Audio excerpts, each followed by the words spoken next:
Good morning to all of you. आज हम study 100 के प्लेटफॉर्म पे सक्सेस कोचिंग की ओर से लाए हैं आपको फिजिक्स की पहली क्लास, जिसपे हम डिस्कस करेंगे यूनिट फर्स्ट, नेम स्थिर विद्युत। इस स्थिर विद्युत में हम आज कुछ मेन चीजें पढ़ेंगे, क्योंकि बेसिक क्लास है। बेसिक क्लास में बिल्कुल बेस से स्टार्ट करेंगे, बेस से चलेंगे टॉप की ओर। तो इस पे इतने सारे पॉइंट हम आज डिस्कस करेंगे।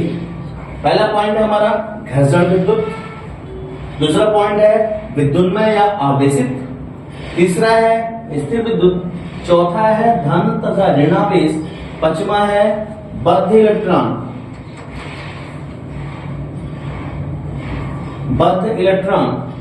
पांचवा है मुक्त electron. The next one is स्वर्णपत्र विद्युतदर्शी एंड लास्ट वन इज चालक, कुचालक या विद्युत रोधी।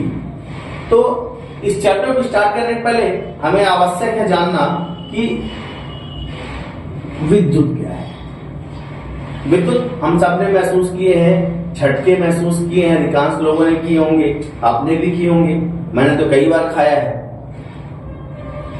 तो विद्युत की बात करते हैं। विद्युत वास्तव में एक ऊर्जा है, यह एक ऊर्जा है, वो सही भी चीजें ऊर्जा है जिससे हमें कोई कार्य करने की क्षमता मिलती है। इस ऊर्जा की वजह से ही हम आज बल्ब जला पा रहे हैं, पंखे चला पा रहे हैं, टीवी कूलर चला पा रहे हैं। वर्तमान में तो आजकल कारें, बाइक भी आने लगी हैं, इसी ऊर्जा पर बेस्ड होती हैं। तो पहला पॉइंट है हमारा विद्युत। विद्युत वह ऊर्जा जिसके कारण किसी पदार्थ में हल्की वस्तुओं को आकर्षित करने का गुण उत्पन्न हो जाता है, उसे विद्युत कहते हैं या वह विद्युत कहलाती है। कहने का आशय यह है कि एक ऐसी ऊर्जा जो अपने वजन से हल्की वस्तुओं को आकर्षित करने की क्षमता उत्पन्न कर देती है, उसे बोलते हैं हम विद्युत। हमने किया है, आप सबने भी बचपन में किया होगा। जब हम लोग पढ़ते थे क्या करते थे, पेन लेते थे, पेन को ऐसे बालों पर रगड़ते थे, काफी टाइम रगड़ने के बाद उसको जमीन में करते थे तो हल्के पार्टिकल्स को अपनी ओर अट्रैक्ट करता था, आकर्षित करता था और यहाँ पे चिपक जाते। तो वह क्या है, विद्युत है। पर कैसा विद्युत है? कैसा विद्युत है? ऐसा विद्युत है जिसे हम घर्षण विद्युत कहते हैं, क्योंकि वह हमने घिसा है। तो विद्युत का वह रूप जो दो वस्तुओं को घिसने पर, रगड़ने पर उत्पन्न होता है, उसे बोलते हैं घर्षण विद्युत। और आपने समझ लिया होगा कि विद्युत वह ऊर्जा है जिसके कारण किसी पदार्थ में हल्की वस्तुओं को आकर्षित करने का गुण उत्पन्न हो जाता है, वह विद्युत कहलाती है। विद्युत के बहुत सारे प्रकार हैं और घर्षण विद्युत के बहुत सारे एग्जाम्पल हैं, जिन्हें हम आगे के चैप्टर में डिस्कस करेंगे। क्योंकि आज की क्लास बेसिक क्लास है, इसलिए हम केवल बेसिक पे ही कॉन्सेप्ट करेंगे। तो पहला टॉपिक हमारा क्लियर हो गया है, विद्युत और घर्षण विद्युत। द नेक्स्ट वन इज विद्युन्मय, या जिसको हम बोलते हैं आवेशित। वो वस्तु जिसमें आवेश आ चुका हो।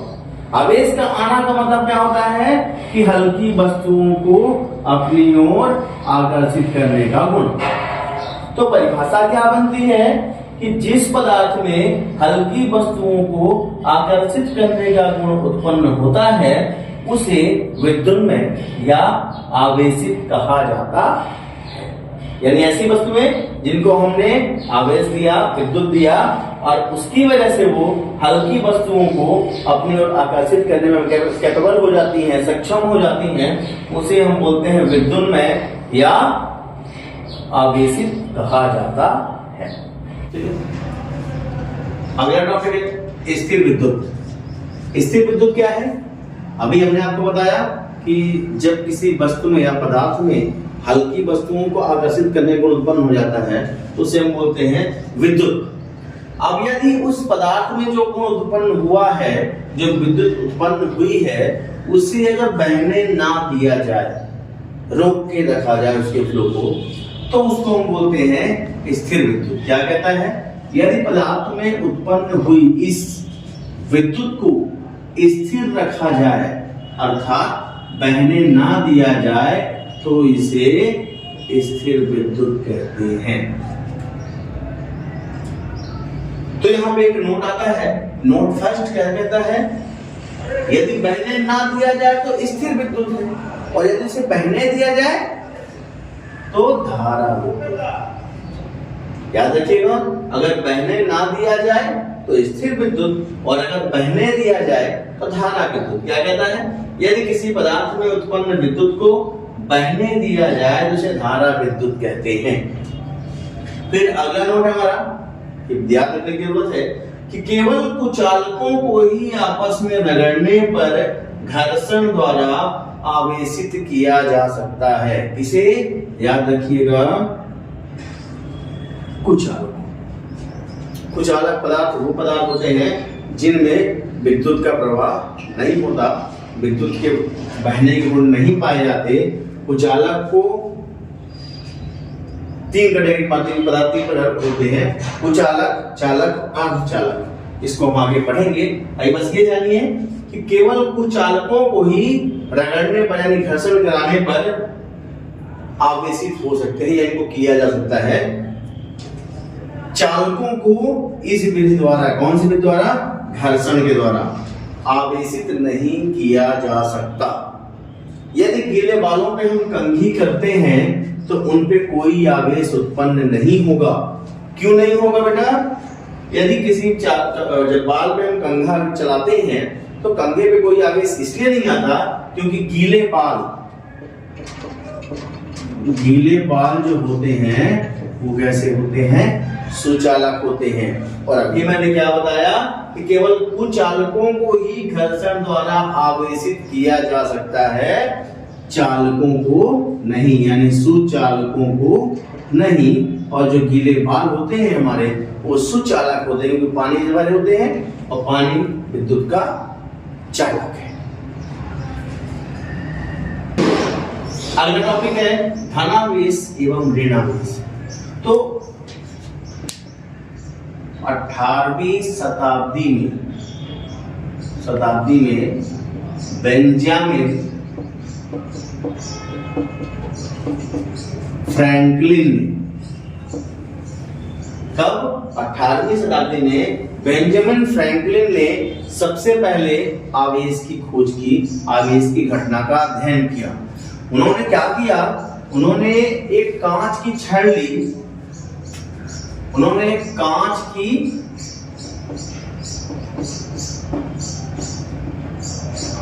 छड़ ली और ऐसी एक छड़ ली। इस छड़ को उन्होंने किसमें? कांच की छड़ को रेशम के कपड़े में, इसमें बेटा रेशम के कपड़े से रगड़ा, आपस में रब किया, और रब करने के बाद क्या पाया कि इस पे पॉजिटिव चार्ज आ गया और इस पे नेगेटिव चार्ज आ गया। कांच की छड़ पे धनावेश और रेशम कपड़े पे ऋणावेश आ गया। फिर एक और कांच की छड़ ली उन्होंने और उसे भी रेशम के कपड़े पे रगड़ा, उसे भी रेशम कपड़े पे रब किया, घर्षण कराया। तो इस बार भी जाहिर सी बात है इस छड़ में भी धनावेश आ गया, रेशम कपड़े में ऋणावेश आ गया। अब क्या किया इन्होंने कि एक रेशम इस कांच की छड़ को ऐसे उन्होंने लटका दिया एक हैंगर से और स्वतंत्र छोड़ दिया, और दूसरे कांच की छड़ को जब इसके पास लाए तो क्या पाया कि ये दोनों एक दूसरे को रिपल कर रहे थे, एक दूसरे से दूर भाग रहे थे। एक इधर तो एक इधर जा रहा था, कितना भी पास ले जाओ वो एक दूसरे को प्रतिकर्षित कर रहे थे। इसके बाद क्या किया उन्होंने? एक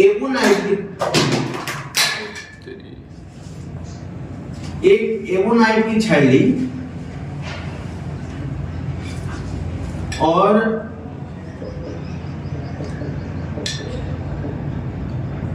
एक एवोनाइट की छड़ ली और इसे किस पे?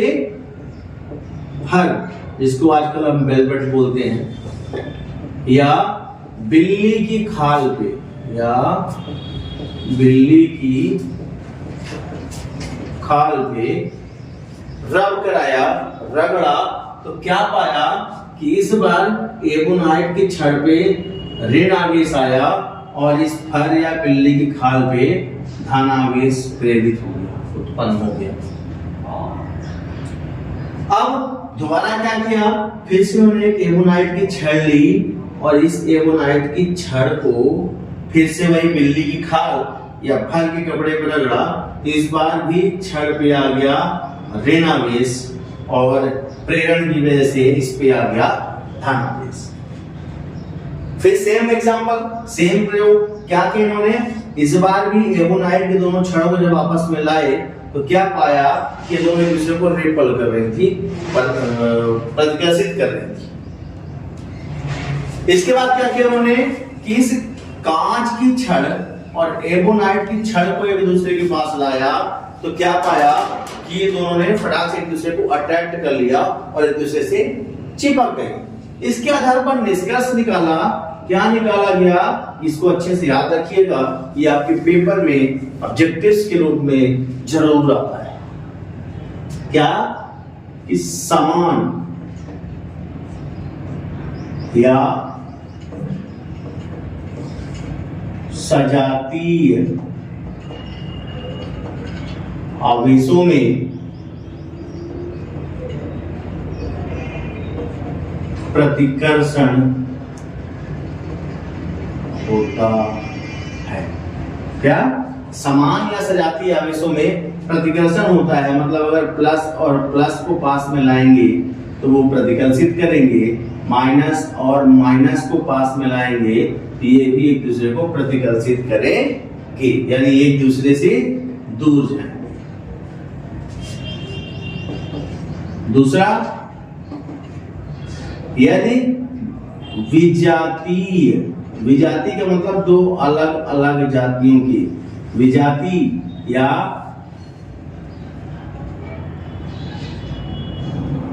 विपरीत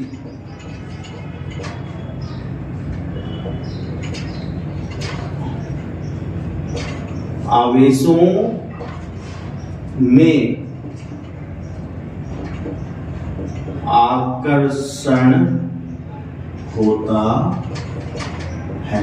ध्यान रखिएगा, ये किसने दिया था, किसने इसके स्टडी किया था, 18वीं शताब्दी में बेंजामिन फ्रैंकलिन ने इसका अध्ययन किया था। देख लीजिए।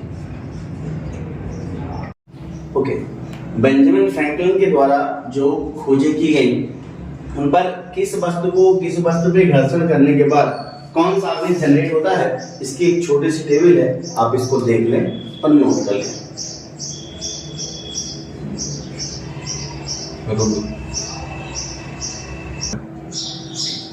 अब है आवेश से जुड़े हुए दो और मुख्य बिंदु हैं जिनको डिस्कस कर लेते हैं।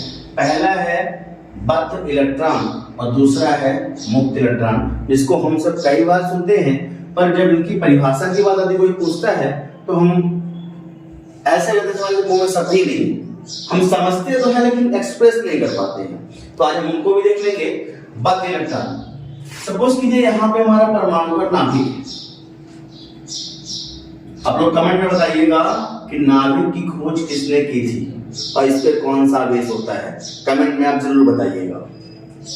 तो समझ लीजिए हमारा परमाणु का नाभिक है और नाभिक के चारों ओर वृत्ताकार मार्ग होते हैं ऐसे, इन्हें क्या कहते हैं, ये भी आपने पिछली क्लास में पढ़ा होगा, तो आप इसको भी कमेंट करके बताएंगे कि ये जो वृत्ताकार मार्ग है इन्हें क्या कहते हैं। इन वृत्ताकार मार्ग पे इलेक्ट्रॉन चक्कर लगाते हैं, किसके, प्रोटॉन के, नाभिक के चारों ओर चक्कर लगाते हैं। तो जो सबसे पास का स्तर है वहां पे ऊर्जा सबसे कम होती है, ऐसे ही ना,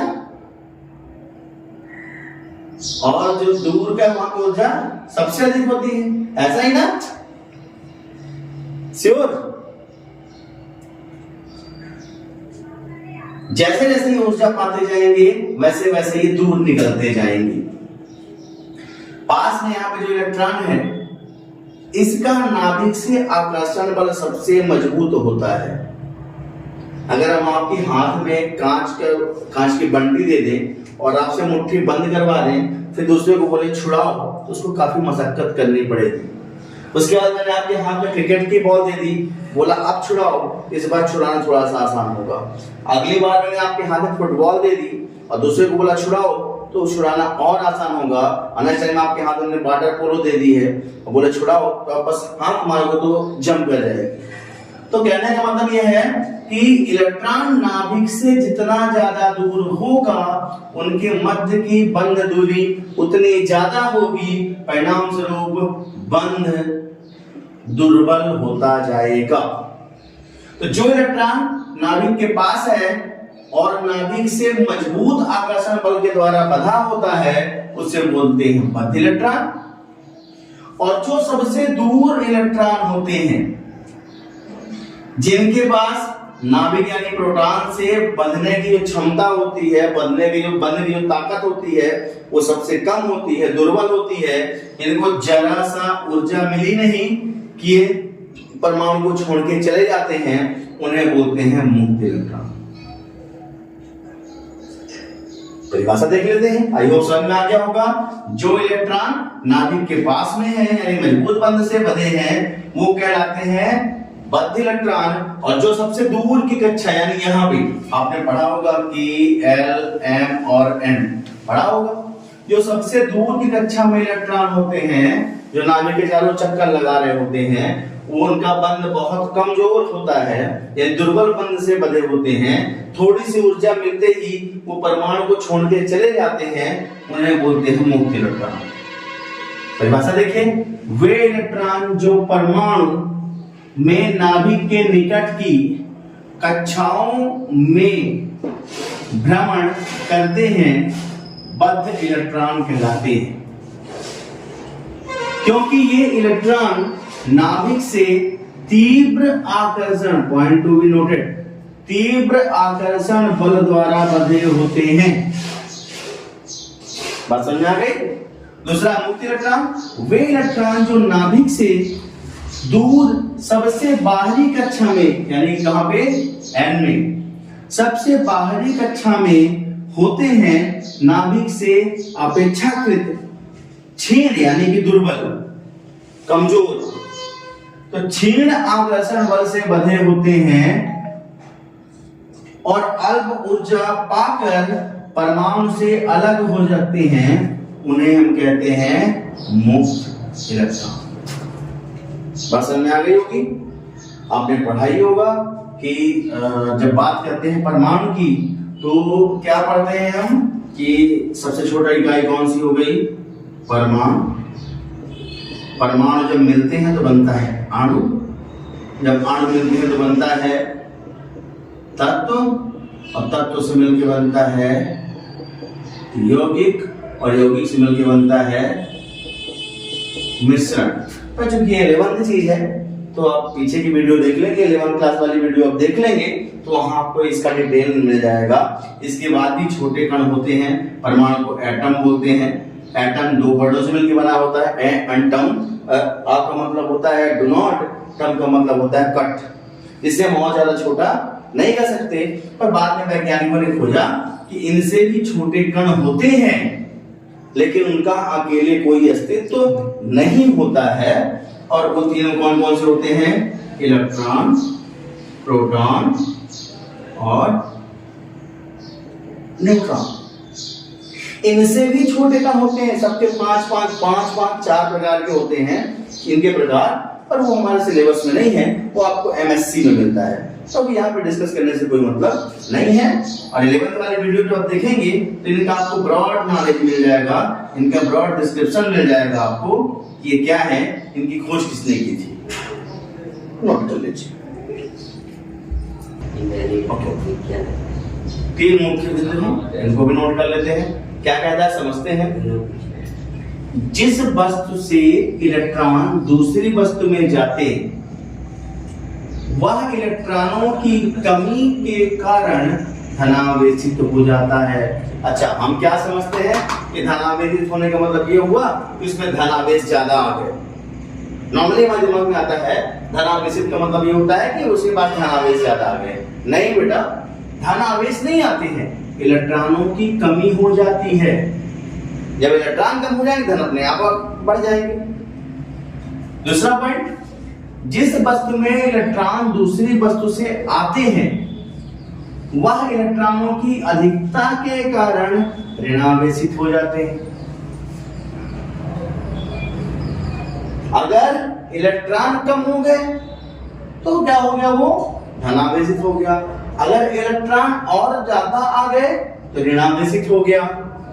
और तीसरा पॉइंट है, एक वस्तु पर जितना आवेश होता है दूसरी वस्तु पर ठीक उतना ही विपरीत यानी कि ऋणावेश, अगर इस पे धनावेश है तो इस पे ऋण आवेश होता है। मतलब एक वस्तु पर जितना धनावेश दूसरी वस्तु पर उतना ही ऋण आवेश भी होता है। नोट कर लीजिए। ओके, अगला टॉपिक है हमारा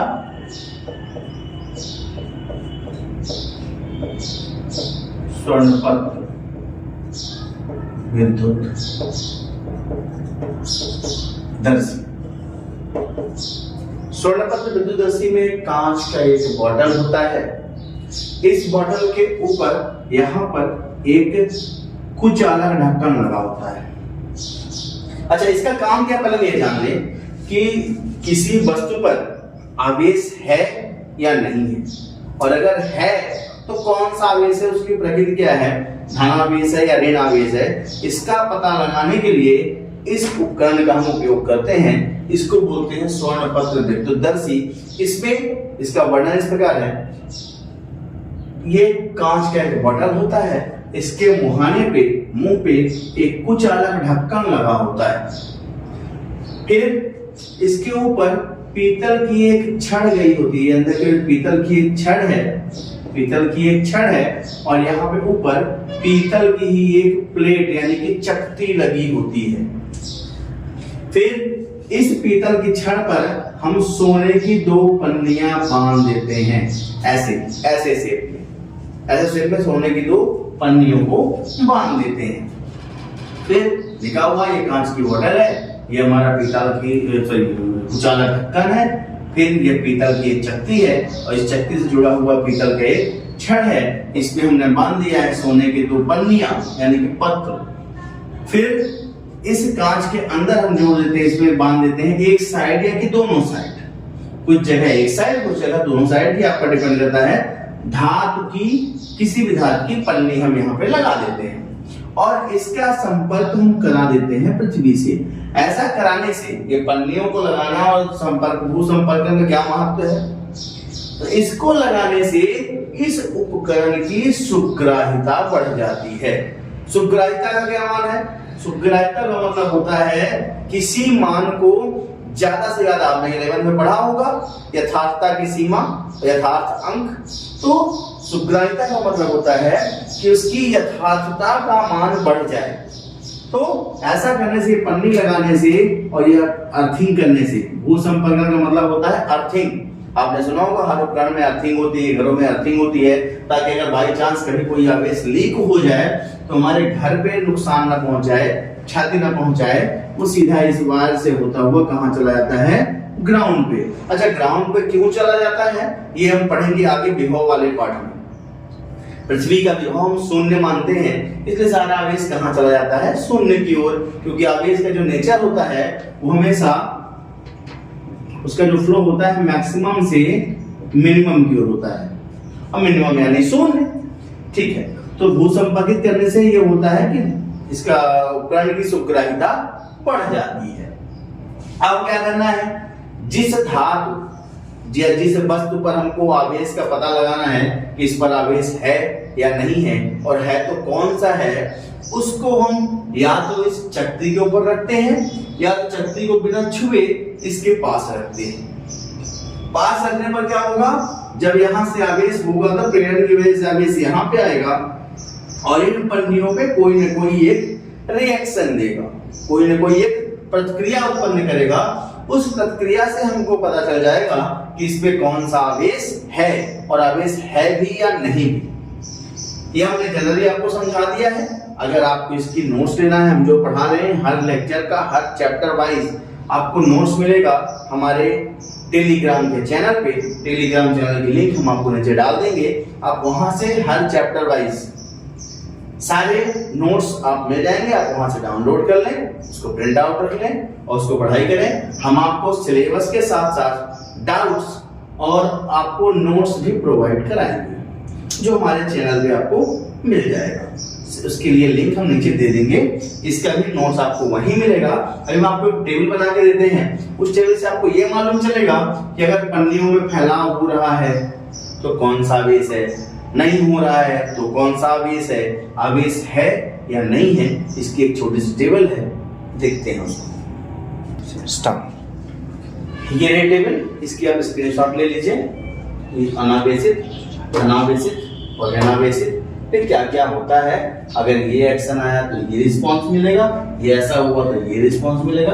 ये आप देख लीजिए, स्क्रीनशॉट ले लीजिए। और कल हमारी अगली वीडियो होगी, इस पे हम कल पढ़ेंगे आवेशन, निरावेशन, आवेशों के क्वांटीकरण सिद्धांत वगैरह और साथ ही साथ कूलाम का नियम। और अगर हो गया तो अक्षीय और निरक्षीय देखेंगे। तब तक गुड डे।